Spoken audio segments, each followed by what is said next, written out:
শুভ বার রয়েছে, সেগুলি তাদের ক্ষেত্রে কি রয়েছে তা আমি আজকের ভিডিওতে বিস্তারিতভাবে আলোচনা করব। এবং 2025 সালে প্রত্যেক প্রিয় দর্শক বন্ধুকে অর্থাৎ মেষ রাশির জাতক জাতিকাদের কাছে আমার চ্যানেলের পক্ষ থেকে এবং আমার পক্ষ থেকে হ্যাপি নিউ ইয়ার।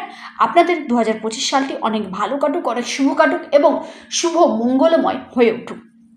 2024 সালে আপনাদের যেগুলি না পাওয়া অবস্থায় রয়েছে, অর্থাৎ যে শুভ কাজগুলি আপনাদের আটকে রয়েছে, সেই কাজগুলো যেন আপনাদের সঠিকভাবে সঠিক সময়ের মধ্যে 2025 সাল আপনাদের কাছে নিয়ে আসতে পারে এবং সম্পন্ন করতে পারে।